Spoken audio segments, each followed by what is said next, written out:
If you're wanting to buy a subject to deal in this market, I'm talking about keeping a 2, 3, or 4% interest loan that the seller has, keeping it in place, buying the deal and making it make sense. Again, with those numbers, it is imperative that you learn how to do those deals safely. Just watching a YouTube video a few times won't help. And guys, I'm telling you, there's even a lot of folks out there teaching about subject to that they don't know how to do them safely. I've been an experienced crave investor for years now, and it is painfully obvious that there's a lot of folks who are doing these deals wrong. We're seeing it across the nation. I'm definitely seeing it in my backyard. And so I am actually, because of everything that I'm seeing, the defaults, the subject to defaults where investors bought deals they should have never bought in the first place, all of these things, I'm calling an emergency masterclass on the topic of how to do a subject to deal safely. It's going to be August 17th, 2024 in New Orleans, and it's going to be a more intimate setting, kind of like a masterclass mastermind, where it's going to be in a house, not a big hotel room. And guys, it's important that you learn how to do these deals safely. My goal is to get you in there for an entire day, teach you as much as I possibly can, and give you a manual to walk away with. If you're interested in more information on how to do these deals safely, go ahead, go to CourtneyFricke.com for more information, or DM me the word subject to masterclass. Y'all stay safe out there.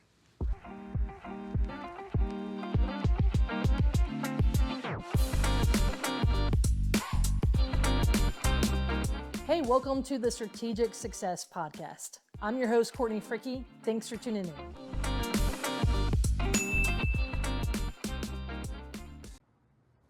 Welcome to the show, man. I'm excited for us to talk today. Al, you've been a good friend of mine for years now, going to some of the seminars. We have shared mentors, and I come down here to Tampa a lot now. I get to see you more. And so I'm excited for us to have a conversation today. Yeah, so me too. Welcome to the show. Now tell everyone how to say your last name. DiGirolamo. DiGirolamo. Okay. There you go. You got it. You know, some people say L in my last name, even though there's no L. And so I'm sure you can relate in the sense of people butchering your last name. I mean, Fricke, but somehow I get Frickle or Frick. Really? Whatever. Anyway. Okay. So, look, I'm looking forward to our talk today. So, let's talk about, tell people kind of like, what do you do in real estate? Like, how would you introduce yourself as far as like, what do you mainly do? And then we'll talk about how you got started. I mean, today, right now, I really just help people with their deals. So whatever the situation is, there's always a way to do a deal, but you just have to figure out how you're going to do it and how you're going to structure that. So when I go to real estate meetings, I talk with friends who are interested, what have you. It's always about, hey, I have this deal happen and this isn't happening right, so I just don't know what to do. Okay, then walk you through it, let's get more detail, and then try and figure something out. That's the main thing. I like that. So obviously you and I, we both consider ourselves helpers, Yeah. solutions based, and obviously creative. So, but what got you into real estate? Talk to us more about your background. So I actually am a musician. I don't know if you knew that, but I knew it to a degree with the audio background, like Yeah. the audio engineering part, right? So, but okay, musician. Did you sing too, or? I did. Yeah. Okay. Yeah. I like to write music mainly, Okay. but so I started out as that. So I worked at a marketing company who did a lot of video and audio engineering and things like that. And then out of the blue, I had got laid off, and at the same time, I was getting my real estate license. So I decided to do that because I wanted to buy properties. Okay. Um, What inspired you to, like, family, seeing other people, reading books? Like, what inspired you towards property? Well, there was actually probably one of my first mentors in real estate. He was a friend of a friend who had 30-some Section 8 rentals, and it intrigued me, just kind of learning more about like what he did, and and he explained how it worked and all that, and I became interested. And then 2 years later, I actually had the guts to actually go buy one, and I wish I bought it way earlier, of course, but Yeah. hindsight's always 2020. But that was my inspiration to look into it more. What about him intrigued you into that? Because I mean, we don't necessarily all have that token friend with 30 rental properties, but at the end of the day, I think a lot of people can resonate with having someone that they saw that owned, and it's usually some of the byproducts of ownership, right? I'm sure you probably didn't look at the phone calls he was getting or whatever, the fights he was having with Right. the housing authority, Right. and said, "Oh, I want that." But what inspired that? What did you see that he had? More flexible with his time, Okay. in control of his own outcome. I'm a big believer that your life is your fault. So and he made whatever his job is, whatever his life is, he was in control of that. So that intrigued me as well. Um, and the cash flow standpoint, where he was only after a couple years, because you're paying down the mortgage, you're building some equity. So it was just an interesting way to make money. I think there's some similar themes there, people having control of their time, control of their life, you know. Yeah. Similar when I got started, it was I didn't believe the government would be there for me down the line, and I didn't want to depend on it to, whether it was or not.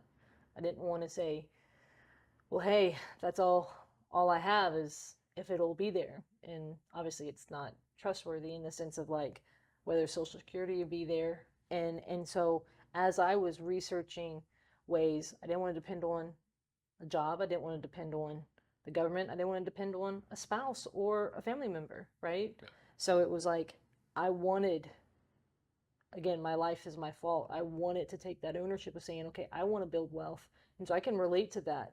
Um, Obviously, so you took the reins into your own hands. You said it took you 2 years, but you bought your first one. What did hmm that look like? it was amazing because I really realized once I actually made settlement that I was responsible for this house. Sure, the realization hit. Yes, I'm responsible for that person that's actually renting the house. Yeah. It was a whole different dynamic for me to just kind of have as a mindset. Um, but that helped me progress. And you get over that over maybe overwhelming for some people that type of feeling. Mhm. And then I was able to buy another one and use the equity from that and purchase them out. But that was back in 2003. I bought my first one. So we all know what happened only a few years later. Um, What was that like for you? Because I wasn't investing then. yeah, I don't necessarily want to admit to where I was at in life, but I mean, I graduated in 2008, so nice. there's a level there that sure I wish I was buying properties, and that's my that meme that says, "Man, I wish I was buying properties in '08. Too bad I was graduating high school." Right. But at the same time, I wasn't there to experience that, so I enjoy hearing people's experiences for educational reasons. Like, hey, what was that like for you? So, and this was all in Philadelphia, Right outside Philadelphia. right outside of it, so Yeah. suburbs of it. Yeah. Okay. So what was that market like for you? Well, it was interesting because from my mentor, I actually bought 12 places from him, Like the Section 8. the Section 8 type stuff. Okay. And that was the year of 2007. When the market was Pretty high, but flexible. okay. It's kind of on like that little arch going Mhm. down. So, you look at a deal and you're like, oh, that's actually a great deal. Because sounds like it's on sale.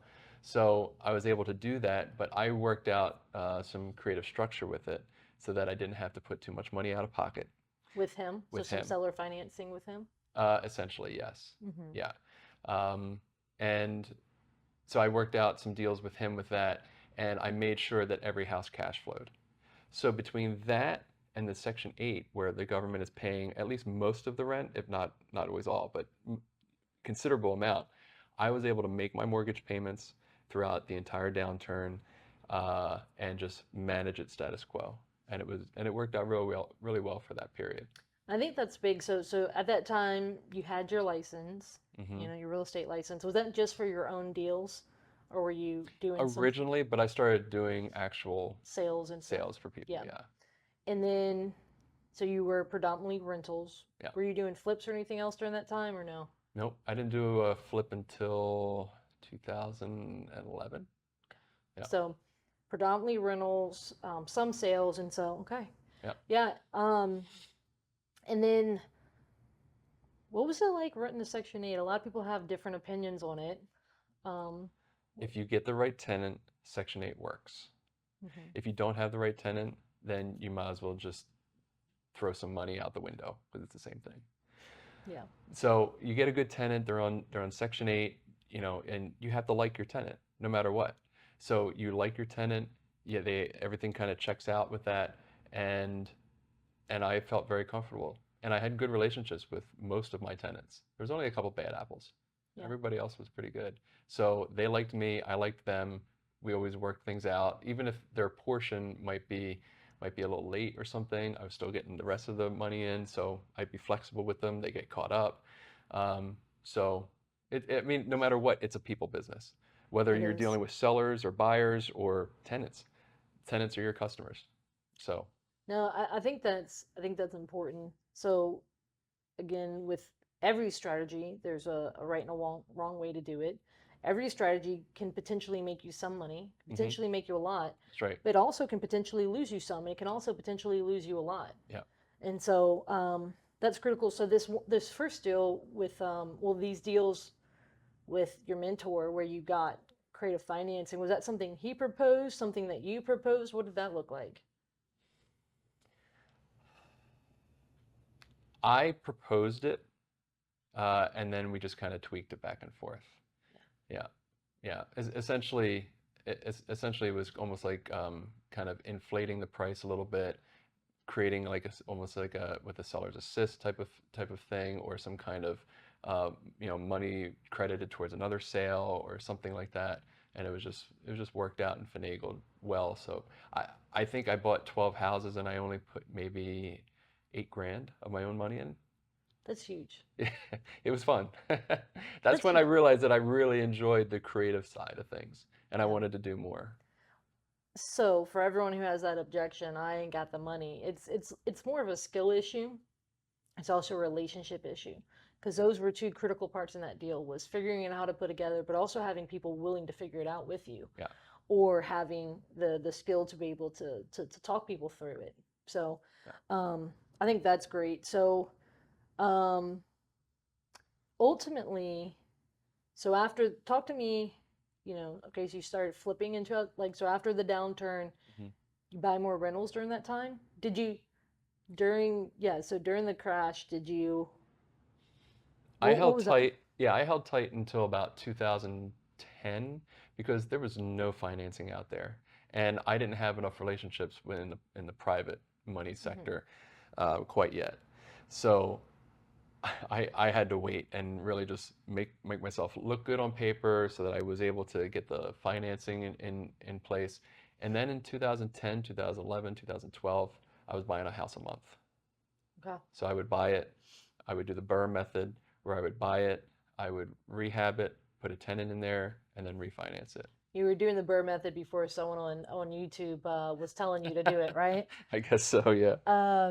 And that's the funny part. Like at the end of the day, there's nothing new under the sun. Yeah, Like there's this stuff has been around, right? Even the creative stuff's been around for decades. You and sure. I both know that.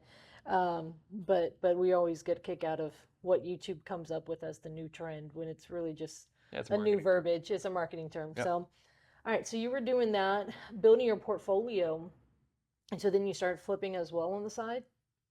I had one opportunity where my mentor had an opportunity in Delaware where I bought a house, and that was I bought that subject to. So it was my Okay. first subject to transaction. So Subject to the existing lien that the mortgage that it had on there. yes, Okay. yes, it was a Wells Fargo loan. I got the power of attorney, limited power of attorney for them and all that, and I just paid the mortgage every month. So I really only had closing costs into it, and I took over the financing. And I didn't make that much on it, but it was my first one, so it was great. Well, and it was a skill set, right? A new Yeah, skill set. My yeah, first subject twos were not, the best deals I've ever done, but it gave me proof of concept. exactly. Like this is how it's done, and then I was like, okay. I was scared as hell doing it, but like, in the sense of like, I think I'm doing it right. I think I'm doing it right. I kept calling, hey, am I doing this right? Did it? I did Yeah, this and that. yeah. So how were you educating yourself during that time? Was it all still this one mentor with the Section 8 properties? Like how were you starting to expand? There were a couple bigger players in my area who were doing, the basic stuff like subject to, or maybe a seller finance or something like that. Um, And did you meet them through like meetups and stuff in the area? How did you like a meet them? local RIA. Yeah. Yeah. I always say that's so critical because like not every player in a market attends those, Hmm. but by attending those, I mean, I found it one in my area, but like by attending them, you get to learn. And again, not everyone's there, but I mean, you can pretty frequently find people there, Hmm. or they tell you who to go find. Yeah. Hey, he doesn't come to these meetings, but if you go find so and so, you'll learn more about da da da. Right. Like he's doing this or whatever. Yeah. And And I do find that the experienced people that are in the RIAs like that, they're the ones that actually enjoy real estate. yeah, They're in it not just because, oh, they need another 100 grand in their bank account. yeah, They're doing it because they enjoy the whole process. So yeah. they love to teach too. Well, I love that you brought that up because I would often find that in my RIA, it was I'd always say, you never know who's going to show up. You're going to have someone looking to do their first deal, someone looking to do their fifth deal, someone looking to do their 50th deal. But we also have the 500 plus deal guys sitting in the back row, and they're the ones who don't shut up That's right. because they're just here to talk shop. Yeah. And because their wife may say, "Not another house, honey," right? We're not buying another house. So how do they get it out of their system? They go talk about among other like-minded folks, and so very specifically, it was so cute. I would have these three older guys who, they all had done hundreds and hundreds of deals and been in the business for decades, and so it was funny. I could always tell that they were all corralling around some young person, and or they each would get one and they'd be talking to them and stuff, and so that's what we love, right? Yeah. And people don't realize that exists. Yeah. They think that everyone in those rooms either haven't done a deal or they're all close-minded to sharing. Hmm. But I'm like, now I tell people all the time, I might not always be available for a pick your brain lunch or, something like that, but I always say, hey, these are the next investor meetings I'm going to be at. Meet me there and then stay afterwards for the after party, that, restaurant, bar, whatever, because I'll stay there and I'll talk shop. That's right. Like that's where you can come pick my brain. I'm happy to talk. I may not always have the time on my schedule, Hmm. but when I go to those RIAs, that's where I'm like, I'm happy to talk. That's right. So, Yeah. all right. So you're learning from these guys. You did that subject to deal, and that one was a flip. So subject to for a short period of time. Yeah. The one in Delaware. Yeah, I believe it was probably about a 4-month period. Okay. So it wasn't bad. And so again, proof of concept. And so, so fast forwarding, when did you come down here to Florida? And that's been recent, right? Relatively. Yeah. There was a good friend of mine who went on a retreat, a spiritual retreat for 3 years, where he wouldn't have any contact with the outside world. So he had a few properties down here, and he wanted me to. He's like, I can't really find anybody to really, run these for me. Is there anything we could do? So I made a deal with him. I said, look, I will purchase your properties, and give you, and it's all subject to any kind of mortgages that are on there for a certain price, and then we'll just split the upside, and I'll manage it while you're away, no problem. So he deeded them to me, and I gave him an option for 50% over top of that. And then moving that forward, over the past few years, I've just been managing. He just came back, and with all the crazy prices the way they've gone, yeah, he's very happy. So he was able to go tend to his own, right? Yeah. Like he was able to tend what he wanted to do spiritually. So that was a great deal on your end. I'm sure he was happy because you then having ownership interest. It's not like a manager that's like, no, I need to be able to call you. That's Imagine, right. so when he said I couldn't find anyone, I'm assuming he went to local managers and was like, look, I'm gonna be gone for 3 years and you can't call me. Will you take my properties? And I'm sure they were like, the hell not. Right. He went to managers and people that he knew, and that was a comfort thing for them. They didn't want to take that responsibility, which Right. I don't blame them. But I kind of knew that he just wanted it handled. He needed somebody experienced to just handle it. It doesn't matter about the piece of the pie. He just wanted to make sure these were taken care of for And so people. then he went to his friend in Pennsylvania, say, hey, I have these properties in Florida. What should I do? Right? Essentially. And then that's when you said, well, I have a bright idea, right? Yeah. I would be interested. Yeah. And so I think so I'm assuming that's how it went, right? Yeah, with all the Correct. people that I knew down here already, and I not a lot, but I knew a handful of people from going to meetings and classes and things like that. So you and I have attended conference down here for years. Yeah. And so and some of the meetups, and so you had a budding network similar to like how I have a budding network here in Tampa. Hmm. And so what I can appreciate is that you interfered in what I call an ethical way. Hey, I see you have this problem. No one's going to manage it given your lack of availability for 3 years. No one who's in a service-based position. So then you stepped in and said, hey, let me take an ownership position and you have nothing to worry about. And hey, you actually are not fully giving these things up. Like I'm keeping you in for a portion of the deal. Hmm. And so then you were able to get into these deals, potentially just closing cost for the subject to deals and the option. And that option allowed him, a path in the future to have a potential for the upside. Yeah. And so I think it's a beautiful deal and that's what solving problems look like. When people say, so I used to define creative financing as utilizing the seller or their existing financing to solve problems and do deals. Yeah, maybe that can kind of get around it, but really I've really moved more towards, now Pete has a few versions of this, but it's using what you have to get what you need to get what you want. Yeah. And so what did you have? You had a phone call from a friend who had these properties and you have management skills, right? To get what you needed, which was some ownership down here Yeah. to get ultimately what you wanted, which is more financial freedom, and it was a gateway for you to getting properties down here, Yeah. which they've done very well. So is this one of them? No, Okay. this is Okay. one of my own. So we're in Yeah. one of your properties now, but okay, so But a big part of the reason why he wanted to do this deal, and I needed to understand this a lot from him, he's very relationship oriented. yeah. So he had private money on these houses. So the debt you took subject to wasn't institutional debt. There was no institutional debt. It was all private. Private as in individuals, not like DSCR loans or hard money loans. Correct. Actual people, IRAs, things like that. That's huge. Yeah. Yeah. Well, I think he felt comfortable with me taking that over. But at the same time, he wanted to make sure that they were taken care of. That was probably the biggest thing for him, to make sure they were taken care of. So with that said, it's not just a matter of I'll just sell everything. No, they were making money. They had income coming in, so they enjoyed that income all the time. So to keep that going and keep his friends happy, he knew he would rather keep them and then just kind of transfer the management part of things off. And that was, if it wasn't for that, he probably would have just sold them and just, that's fine. I don't care. I have to do what I have to do. Well, yeah, because stepping away for 3 years is a big decision. Yeah. And so, but life and circumstance happens. And so go find that on the MLS. What agent remark do you search for that?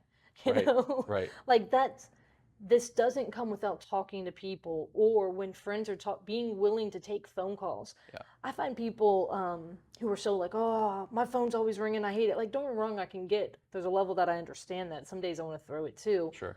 But it's this idea that you never understand, you never know when the next text or phone call can lead to a conversation that leads to, well, hey, I have an idea. In the event that I could manage them and take care of your lenders, would you be open to Mm-hmm. right? And so that's where it's that openness to having conversations and saying, hey, and he was willing to come to you, right? Mm-hmm. Like, so it's being in a position that you're competent and trustworthy, that people feel comfortable coming to you, knowing that you've positioned yourself as a helper as well. Exactly. And so so obviously there's that deal. So you started, so that brought you down here, you would come down here routinely to check on the properties? So when I took those over, I was actually really hesitant about doing so, even though I wanted to be down in this area, because COVID was just happening. It was right around that time. Mm. So you had that happening, and so you didn't know what values were going to do, you Sure. know? So that was that was a big part of my structure because I didn't want to put any real Well, money hey, I out can't to pay buy you stuff, today. but I can do this with you later. Yeah. Exactly. Okay. Okay. Yeah. So that was huge. So um so with that said, I I I was able to take that, and then just within about 6 months or so of that being in place, I had some issues come up where I was like, you know what, I'd like to actually come down here and do it full time. So I went to every real estate meeting for like 2 months constantly, Yeah. and I didn't let up until I found a deal, and I found two. And you found 2 deals in the meetups. Yes, And so, okay. yeah. And one of them like a primary One of them was residence. this one. Oh, was this Yeah. this one? This one. And so, look, I think that's, again, people, that's experience talking, knowing that if you came down here now there's something to be said that Tampa is a hub. You can come down here and go to, I mean, while we're airing this, there is literally a meeting happening. Yeah. Yes, Yeah, right now. yeah. Yeah. So, no, you and I both decided, look, let's stay and do this, Right, right? right. So, literally, you can go sometimes 2, 3 times a day to meetings here. Yeah. Numerous times a week are there meetings. And so, yeah, you can definitely, that's not something in every market. Hmm. So, I definitely can appreciate about this market here. But most markets, if you draw the circle big enough, and if you look hard enough, you can find multiple meetups a month, but it may not be every day. It may Hmm. not be to the extent they have down here. Right. And some markets are, hot. They're hotter. This is a saturated market, right? So there's a lot of that going on. So when you go to those meetings, some people think I'm going to go to a meeting and we have all my business cards in my hands and I'm by osmosis going to network, right? That these cards, I've had people who were like, it was like transactional. They were just like, everyone in this building has to have one of my cards and that's how I'm going to get a deal. Like, when people go to these meetings, what do you suggest? What does that look like? Not handing cards to everyone and just being like, call me. Well, everybody's different with their personality of how they handle themselves, what kind of person they attract, all that kind of stuff. I'm more I'm just more of a reserved type of person. Yeah. And so for me and my personality, I enjoy just taking maybe maybe it might be like an hour or two of a meeting. I will find 2 or 3 people that I enjoy talking to, and I'll just talk with them and then find out more. How can I help you? All that kind of thing. And that is the kind of relationships that I like to do. And then by the end of the night, you don't even need a business card. You say, okay, here's my phone. Put your number in. I'll text you tomorrow and I'll see what I can do for you. Yeah, I'm gonna call you tomorrow and we'll follow up more about That's this. right. And I think that's critical. You got to take it out of the meeting because the meeting could be chaotic, right? Yeah. I spoke at one earlier this week, and I'm thankful for the invite to come and speak at it. I was looking at the cute dogs because it was a dog-friendly brewery, right? So Oh, I'm yeah. looking at these cute dogs, and so what's one of my biggest memory from the night? It's the cute dog that had the, you know, the muzzle on it that made it look like Hannibal Lecter, right? So I'm sitting here and I'm just like, Yeah. maybe I have ADHD, I don't know, but there's a level here that I'm like, I'm thinking of this damn dog. Yeah. And so yes, I had some great conversations, and so there's a level that it's important. And look, if these meetings ever mix alcohol or there's in a setting where it's loud or whatever, it is important to say, hey, you know what? We had a really good convo. Do you mind if I call and text you tomorrow to follow up on this? Like taking it outside of that meeting, or sometimes I have a really good conversation where I say, hey, hold that thought. Here, let me pull out my phone, Hmm. right? Let's exchange information. And then let's set up, can I get with you tomorrow and let's set up a time to go look at that property Right. or to talk more about the situation, or I want to hear more about what you do. Let's go get lunch Right. or coffee, Right. whatever. Yeah. And so taking it outside the meeting is important. So you got the 2 deals down here. And then what's it like moving markets? So, in my experience, I'm in Louisiana, South Louisiana, and I've done some expansion that included going into the same state, to the state next door. So some of it's within the same state, just going, an hour here, an hour there. But then some of the expansion has included going into Mississippi next door, and going to new states is not easy. So what's that been like for you from Pennsylvania? So first of all, you went into Delaware years ago, right? Doing that one deal, and then coming down here to Florida. What's been your experience owning property in a different state? I didn't feel comfortable buying anything until I really understood the neighborhoods, the market, just the the local details of everything. Sure. So when I did that, that's when I actually felt more comfortable with where a house might be. That, oh, that's actually a decent area, or no, that, hey, that's Section 8 over there. Because it doesn't matter the area or not. It's more about what kind of deal you're going to try and work out with them, what you can do, what, Sure. different management skills, all that stuff.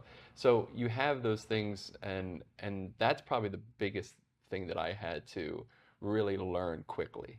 Because as I'm hearing about all these things, I'm looking up the addresses, and you kind of have to know the ins and outs of those things. So that's probably the biggest caveat for the new areas that you go to. But other than that, I mean, Pennsylvania to Florida, that's a huge I mean, it's that's a a big huge distance. difference. I Yeah. mean, there's no basements here. You don't have to worry Welcome to about the heat. South. Right, right. Heat is really not an issue. Air conditioning is everything. So, different nuances like that is real important. What about the laws? Uh, Laws are definitely different. How so? Well, how should I say? The laws that are here are a little bit more business friendly, Hmm. and that's what I enjoy. However, the need for permits, the need for every engineer plans for everything that you do, things like that. Those are the type of things where it's not the same as Yeah. Pennsylvania. You So know, in Pennsylvania, maybe you could get away with a little bit more in the sense of like renovations or whatnot. This morning at McDonald's, Pete was talking about using a termite tent to put over a house while you do renovations, and they're thinking you're tenting it for termites, but in reality, you just bought that so the crew could work inside that's right. without being seen. Yeah, yeah. I Um, haven't done that yet. yeah. Done something similar, but we won't get into that. Well, but the reality though is like people underestimate that. I mean, some people, I mean, I've heard of people, not heard of people, I hear people come to me and they say, "Oh yeah, I'm doing a deal in this state, in this state, in this state, in this state, in this state." And I'm like, "Man, there's a level I have secondhand stress because I'm like Hmm. the landlord tenant laws are very different, things everything down to like permitting Yes. to, hey, is that even a good area? Yeah. Finding crews, to be able to help you or whatever, management, Right. all of that. And I've seen a lot of people go broke chasing what sounds like a paper on deal or Right. on a deal on paper.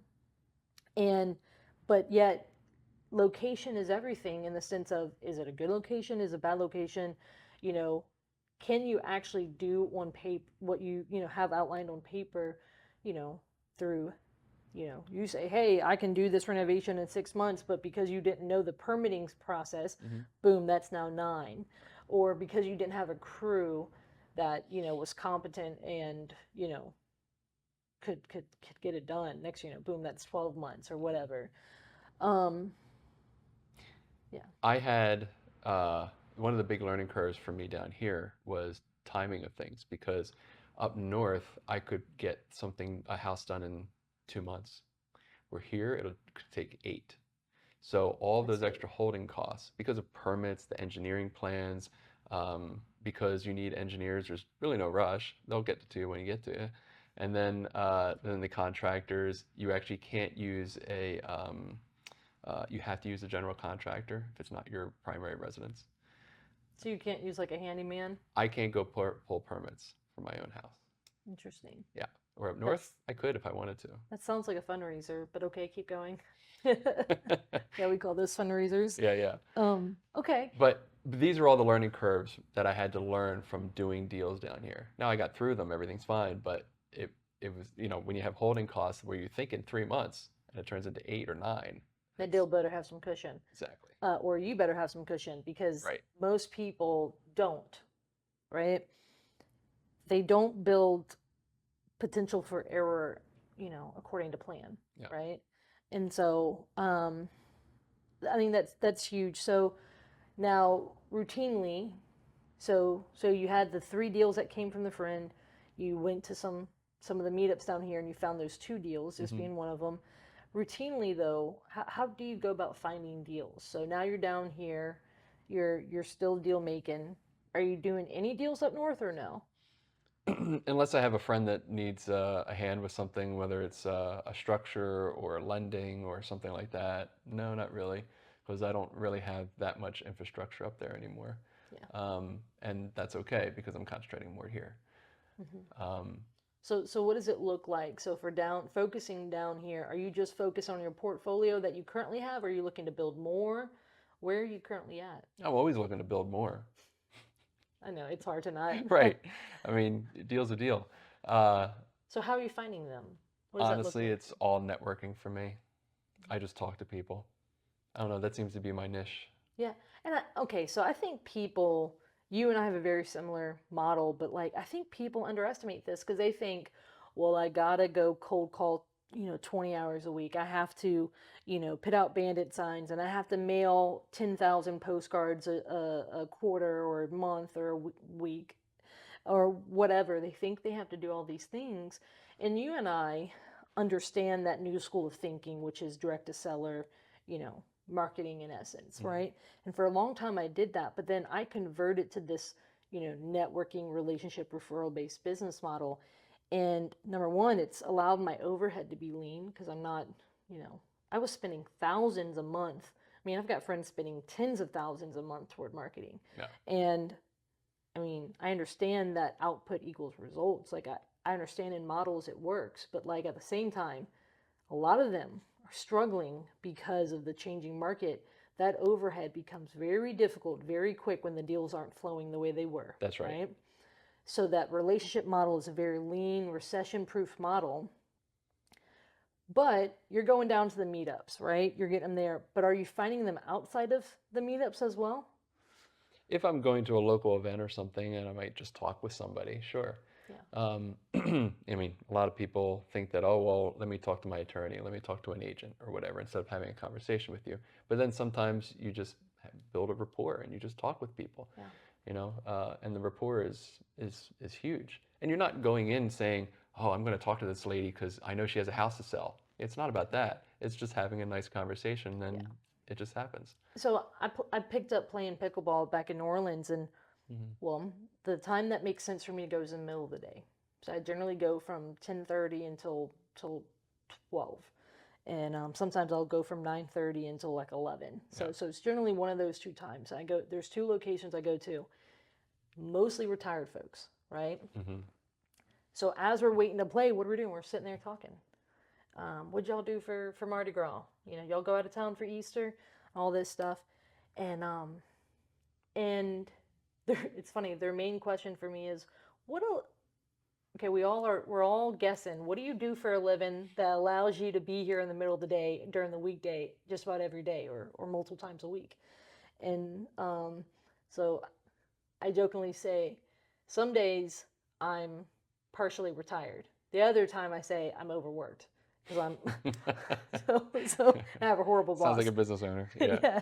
So the reality there is we get into some conversations, and it has led into plenty of conversations. A lot of the folks I learned own property. And so am I saying, well, do you want to sell? No, I say, so I'm like, yeah, I'm in the property business. I've got some rentals, and they're like, oh, okay. And so I might take a phone call on the side, and they hear me because it's the middle of the day. Someone might call, and I take a phone call. But like they come, Courtney, one of my rentals not renting right now. What are you doing right now? Hey, meet the door, and I walk right through it, right? Right. And so opportunities look like that. It's not I'm here for an agenda. It's I'm being authentic, and I'm genuinely here to help, and That's right. And it comes across. And so, what has been one of the most impactful deals you've done? Whether it's been down here, up there, like when you think back, whether maybe it was fun, maybe it was impactful to your portfolio, impactful to your self confidence. Like what does that look like?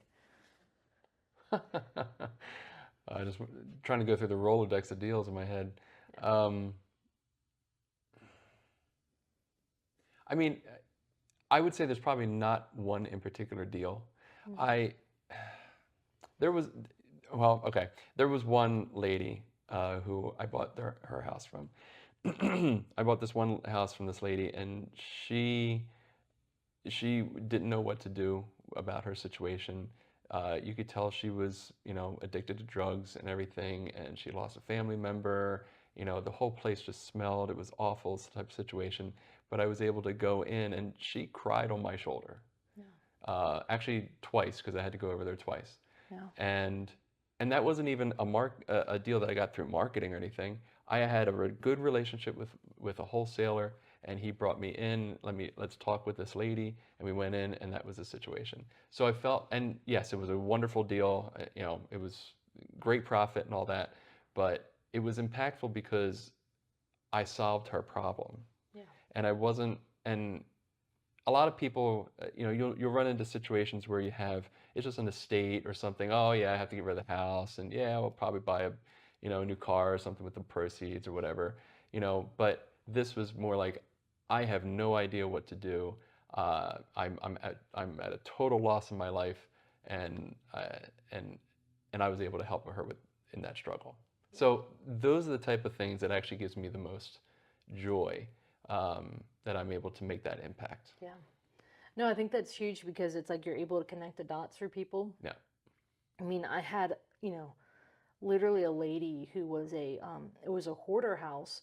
Her husband died, left her with a free and clear house. I was 8 years old. So relatively new, low maintenance, right? Mm-hmm. Free and clear. But when he died, she spiraled. And so she had she had a credit card lien. She had like a buy here, pay here type of, or like a payday loan type of lien against it. And then she stopped paying her HOA for this subdivision and her taxes. We talked through her income. She was getting his pension. She had like $6,000 a month, and she had low expenses, like all that stuff. Yeah. But it was life circumstances, right, that brought her to the place where, the house had stuff 5, 6 feet tall all throughout the house. She had those liens and judgments, and I remember the day that she, when one of the days I made the offer, I said, "Look, you could get more money if you clean this place out, and if you listed it for sale as is." Of course. Her twin sister was there with her, and I said, "Look, you're gonna have to go live somewhere else, because otherwise the house is just gonna fill back up, right? So you're gonna have to live somewhere else, put it for sale. You might be able to beat the tax lien, deadline, and do these things." And she called me 2 days later, and she said, "Even my twin sister refused to walk in that house and help me."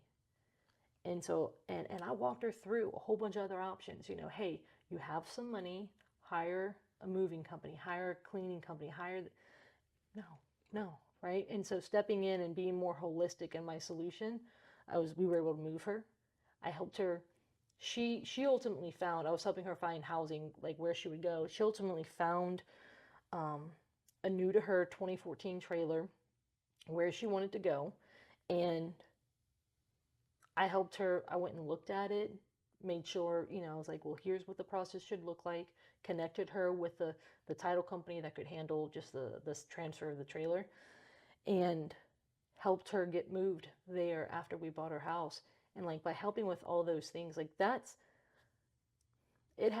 deal had its own problems and various things, like they all tend to, but being able to help her with those things, there's some people who just they're like, it's not just about the houses. This woman crying on your shoulder, right? Like twice. I'm thankful for the skills we have because we can help people. And at the end of the day, that's what deals get made. Yeah. Right? That's what deals get made. It's coming in and saying, hey, how can I help? And sometimes it's pointing them away, right? Like with that woman, I was trying to say, hey, look, here's all these other options you could explore. But thanks for sharing about that deal. So yeah. what do you look for in a deal now? I mean, what what's your what's your goal? You know, is it more rentals? Like what are you looking for down here? So I'm a big believer of I'd love to keep every house that I ever work on, because you do all that work, all that construction. You're getting down here, you're getting engineer plans and everything else, doing all that, and then you go and sell it.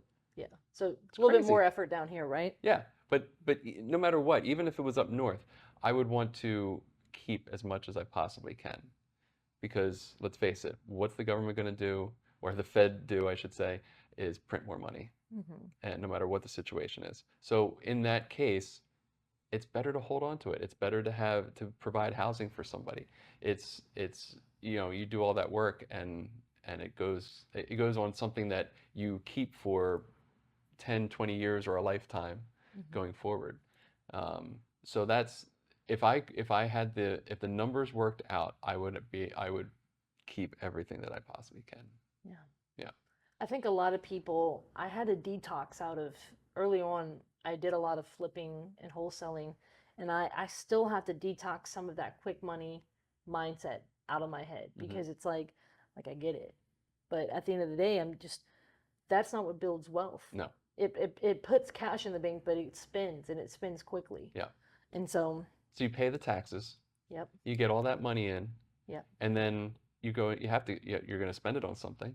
So instead of having Federal Reserve notes Hmm. making 0%, I'd rather sell it on seller financing at that point, where I Yeah, actually have a note where I'm actually making interest on that money, yeah. you know? And then, you can sell payments, you can do whatever you want if you actually need cash for something. But I mean, I just hate the whole concept of that. So flipping and wholesaling has its role and has its place, but you're right. It causes more issues than people realize. And some people, look, they just don't even know they're causing those issues for themselves. Maybe, they don't have their books together and they realize they actually are paying Uncle Sam so much, or maybe they are and they hate that time of the year. Yeah. I know someone who's, a business person who has a lot of tax issues, and it's very unpleasant to talk to around a certain time of the year. So Yeah. you can tell, Yeah. right? Um, talk to me about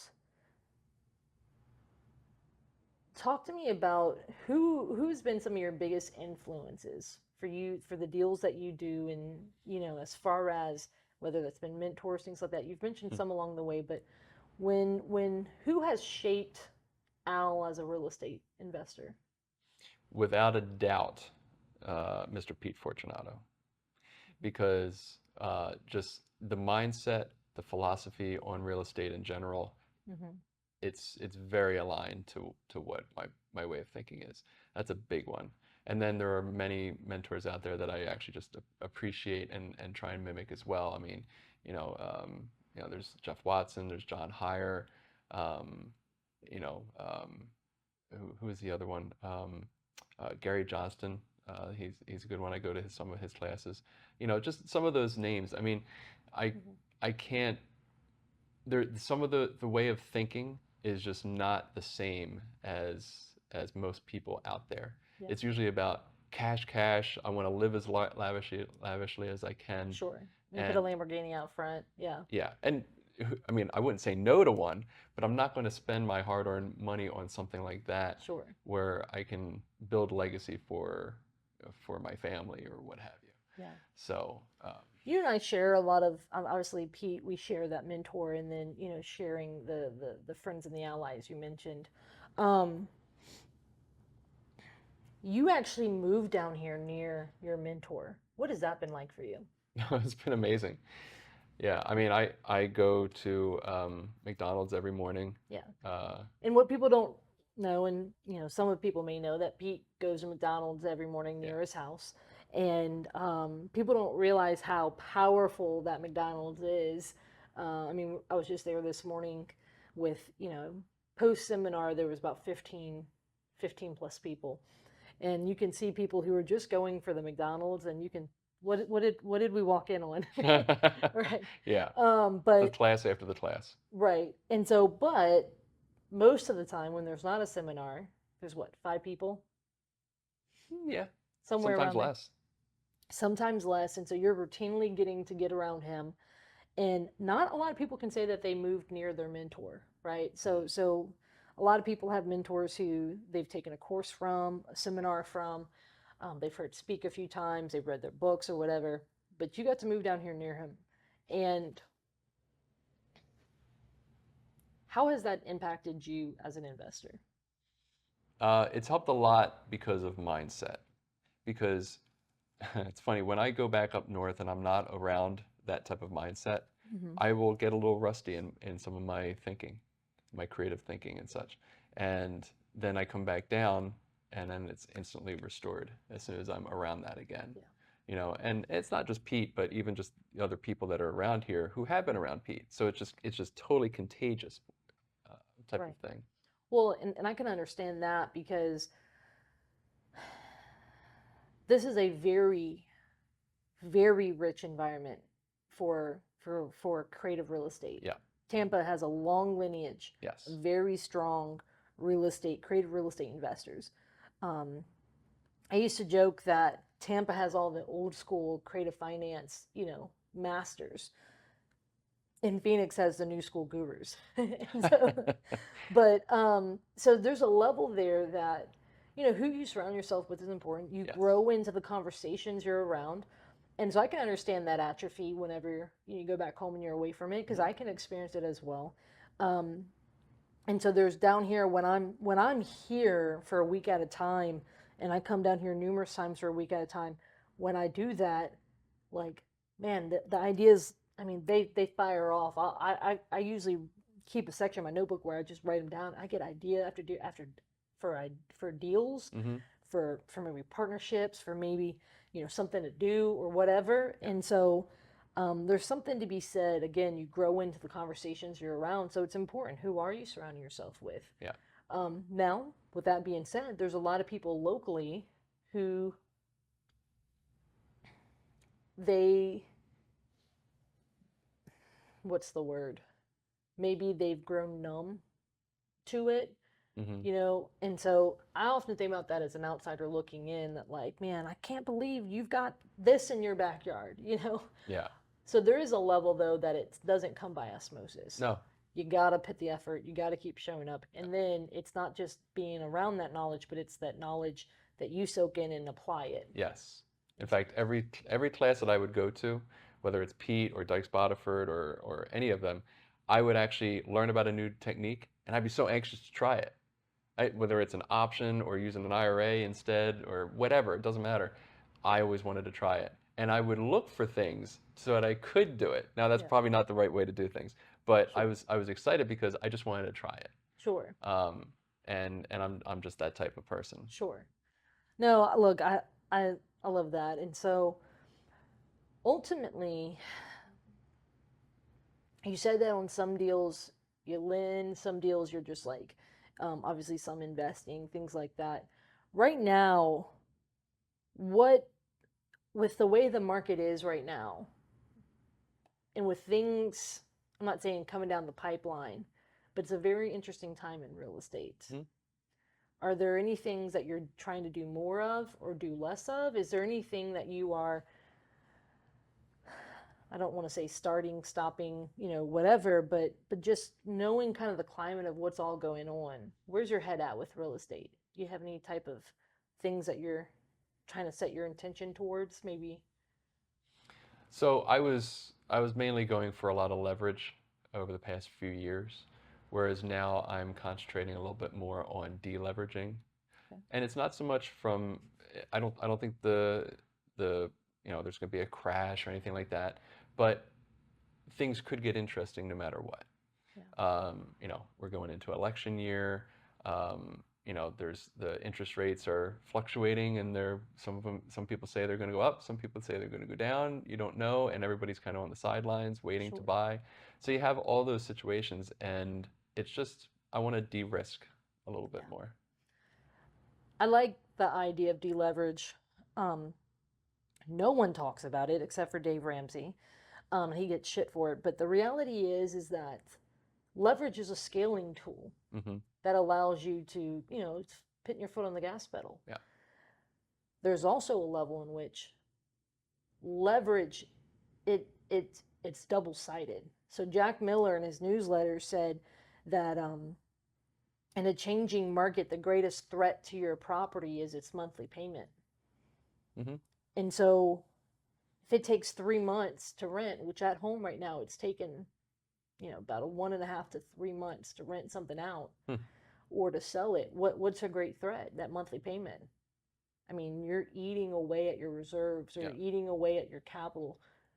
Jimmy Napier would say you're eating away at your seed corn. Right. So there's a level there that in a changing and challenging market, which we could all argue we've seen, and we might continue to see, it may get worse, may get better. No one knows for sure. Right. Leverage, again, is two-sided, right? I'm currently seeing people getting hurt because of leverage.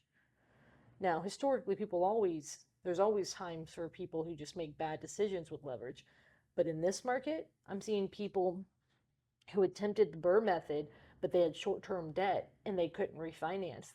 The numbers just didn't work when it came time to refinance. People in general at short-term debt, I'm seeing people, their flips didn't finish in time, didn't sell in time, didn't whatever. Yeah. I'm seeing lots of various things come up. So I think deleveraging is smart. Yeah. I think it's also a curse word for a lot of, especially new school people.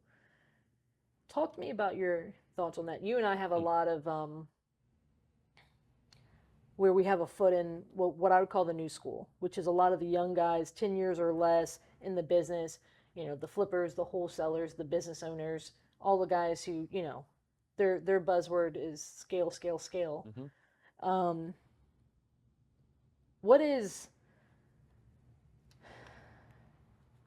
I think well, let me say it this way. I think a lot of them would cringe at the word of, to descale, to deleverage. But what do you think a lot of those guys are, maybe this may or may not be the right way to say it, but what do you think a lot of those guys are missing?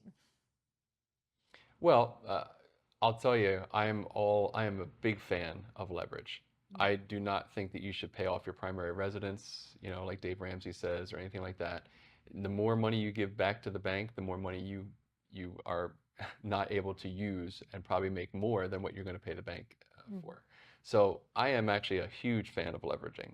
However, your investments always have to cash flow. When I went through the downturn of '08 and I had all my properties and everything, they all cash flowed. They were all paying whether I had a no pay or a slow pay of a tenant or what have you, I was able to cash flow. So as the economy was all kinds of shaky in that awful time, I got through the storm. And we all just have to get through the storm. And that's the main thing. But would I have a free and clear property the way they print money? Never, ever. Never. But at the same time, I would want to make sure that my cushion is there, because if I have to lower rents, or if I have to sell a property, or what have you, for any reason, I have that cushion and I'm not in trouble. As long as you stay out of trouble, that's what I mean. It's a measure of risk. Yeah. Push it as far as you can, but at the same time, you don't want to go over that line and establish your line. If you don't establish your line of where that risk factor is, then it could implode very easily for you. I think this is important, because I think our job as investors, we have a lot of jobs, but one of them is to understand risk, to assess risk. Is this a good investment? Is this a risky investment? Is this a safe investment? Yeah. And just understanding the risk pitfalls. And I think a lot of people, when it comes to debt, because it's intangible in ways, like, sure, the money sometimes comes and we can, maybe you can touch your money. I can't physically touch a lot of mine, but right. But it's an intangible. It's a line item on a balance sheet. So I think a lot of people don't fully understand it and understand its power and its, the double-edged side, right? And so they don't necessarily draw that line. They don't necessarily build boundaries with leverage, because, well, again, it's an intangible, and, well, when it's good, it's good. Mm-hmm. But then when it's bad, it's bad. Exactly. And so when I look at debt, so these are some new beliefs I have. I definitely understand what you're saying about the Fed and inflation and various things like that. There is a level, though, and this is actually something John Schaub taught me, which it's, Courtney, think of that portfolio when you retire. What's that ideal portfolio? I call it my legacy portfolio. It's like, where do I want to arrive? And they've taught me to, look at it from a few ways, but it's like, how many do I want to have? I don't want to have 100. I definitely don't want to even want 50. I've owned those numbers, and that's stressful. Yeah, it is. Right? So I've whittled my number down, but it's also quality, right? I want a better quality. One other thing, they've taught me here is about a lot of their stuff. Sometimes it's paid off. Sometimes it has leverage. Sometimes they're constantly doing deals that then they can then move leverage to those properties, re-leverage them, right? They pay them down, they re-leverage them. And one of the things John Schaub said was, when you think about that portfolio, how do you want to arrive? Do you want them all paid off free and clear? Do you want some of them leveraged? Do you want all of them leveraged? What does that look like? And we all have our different definition of that success. Exactly. I do agree that the Fed and what the government is doing is playing a role. I'm curious your thoughts on this. Someone said this recently that, and this was actually John Schaub, but you've got a free and clear property. What's its risk of going back to the bank? None. There's no bank, right? You've got a property that's highly leveraged. I'm talking 80% loan to value. What's the risk of it going back to the bank? Depends. Obviously, there's some things like, you've got to make those payments and things like that. But if you're highly leveraged, the bank may be more apt to work with you, potentially, depending on the lender, depending on the situation. Yeah. But if there's a 50% of the value of the home is worth 200, you have 100 grand in debt on it.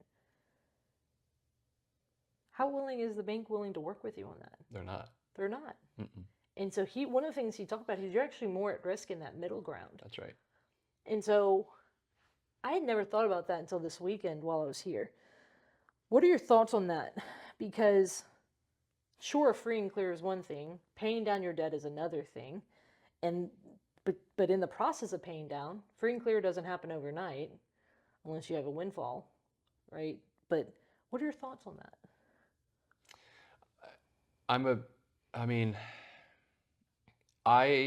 am a big believer that I will want to have leverage and mortgages on every part that I possibly can of properties. And it works on many levels because you're able to have the use of that money to do future things. You're able to maybe even live tax-free because you're able to refinance a property, maybe private lending on it, whatever the case may be. You're not paying taxes on that money. And then you get to write off the interest. You also have asset protection because, if everything's leveraged up and mortgaged up, there's nothing, you don't own anything. Mm-hmm. It's owned by the lenders. Mm-hmm. Well, in theory. Well, attorneys, what do they look at? They look at, well, okay, if I were to go, let's just say someone caused damage to me and they had a beat up car, but it had a loan on it. And I'm like, we start looking at their assets and stuff, they don't have anything. Mm-hmm. But what if you look at someone who has, maybe they have a house that's worth 100, but it's got a loan for it for 90 on it. And if the damage is more than 10 grand, you're going to spend 10 grand in attorney fees, exactly. Right? You're looking at that, right? That's right. But if you looked at someone and someone, let's just say you got in a car accident with someone and they look and they've got a $100,000 house that's free and clear, mm-hmm. maybe a second one, maybe even more than that. And you start saying, my neck. Whatever. No, but people do that. Of course. Right? Of course. There's there are attorneys that actually look for that first. They look for that. They say, is the juice worth the squeeze? Right. First of all, materially, is there a case here? And some of them try even if they don't feel like they have a case, mm-hmm. right? They see, can they get a settlement? Yep. just to Insurance money scale. or equity of some sort. Absolutely. Equity of the house, or there's a liability policy they chase. And so there's something to be said about all that. Hmm. There's something to be said. And so, that being said, when you think about your family, what is the legacy that you want to leave for your family? I want anybody in my family to understand how to properly manage money, real estate, and any skill that I can possibly pass on. Because it's not so much that I need to pass on 10 houses that are free and clear, because they could get them and go, cool, well, I'm going to just splurge on my life and never amount to anything. You want to learn the skill set. Yeah. And then you're able to maybe pass on assets or something. But otherwise, no. I mean, you can have a trustee set up where someone responsible is looking out for your family and all that, and that's great too. But nothing like skill set or mindset. Well, I think that's huge. I mean, that's what they talk about with wealth preservation. A lot of times when people inherit stuff, they tend to blow it because concept of the lottery. People who win all this money in the lottery generally lose it because they didn't earn it. Same thing. Same thing. Yeah. And so I like that. What do you want when you think about your legacy on other investors? What do you want that to look like? You mean for other investors? Same thing, honestly, because if you have the skills and the knowledge to get through bad times, to build or deleverage or do any of those things, you need those skill sets to be able to move forward. So the education part of it, like right now, I'm working with a few different business partners where we're doing flips or rentals together, and I'm able to. They have some experience, but not a lot. So I'm able to help them through any kind of the bad things, and we all share in profits. So I love doing that kind of stuff. So to help other investors with that, just getting the skill set out there. I think that's critical. The difference between where we are and where we want to go. I mean, that skill set and the mindsets are important. Yeah. What is, and this is my second last question for you, is what is one lesson that if you learned it sooner, your career would have skyrocketed? Learn the skills of discipline early so that you can have a very detailed map going forward, and then you're able to focus on those things, and then don't ever lose sight of it, and just push forward. And I would say I'm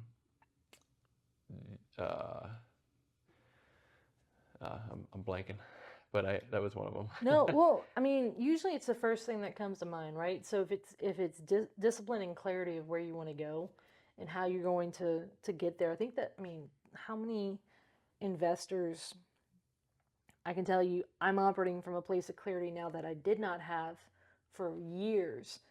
And now my deals are so much stronger. My portfolio is so much stronger because I have that clarity of what I'm trying to get. Yeah. So I can appreciate that. Yeah. And the other thing that I just remembered was always know your numbers and watch them. Mm-hmm. Because you could very easily have a whole bunch of money coming in because you just did a flip or you just did something. You're like, nah, everything's fine. But that's a slush fund. It goes down, or it's owed to somebody or something. There's always some kind of detriment there. So knowing your numbers, watching what's going in and out is always crucial. And investors and entrepreneurs alike are notorious for their numbers being messy. Right? I can have that ability sometimes too, because I like to be in the creative space. I like to make the deals, help people and those type of things. And then you get into the nitty gritty of the detail and it's a whole different ballgame. Well, and I think that's critical. I think that's where there's a level of accountability. The numbers bring accountability. Yes. And if you don't know where your numbers fall, there's no accountability. And so it's one of those adulting things you have to do. You have to either do your own bookkeeping and get it caught up, or you have to hire someone. And so but always learn the concepts of it, because if you don't know how the numbers kind of just flow together on the balance sheets and the cash flow statements and all that stuff, you will not know what's really going on anyway. Yeah. So I think that's important. So if anyone would want to get in touch with you, what's a good way, whether it's, social media, website, whatever? Yeah, I'm on Instagram, al.DiGirolamo, and I'm also my website, digirealtygroup.com. We can put those in the show notes so that, you guys can find that and connect with you. And so, look, I enjoyed having the conversation today. This is awesome. Yeah. Yeah. And so now you've got a handful of Airbnbs in the region. So folks, if you're coming to the region, you can also reach out to him, Yeah. right? Yeah. And so I had the privilege of staying at this one. It's a great one. I really enjoyed it. I messaged you and said, hey man, this is nice. I like it. Whoever staged it or did whatever, they did great. So Yeah, they did. it's not my skill set. So, well, look, man, it's always a pleasure, Same. and I always enjoy talking shop with you. So yeah, until next time. Sounds good. Thanks, Thanks. Courtney.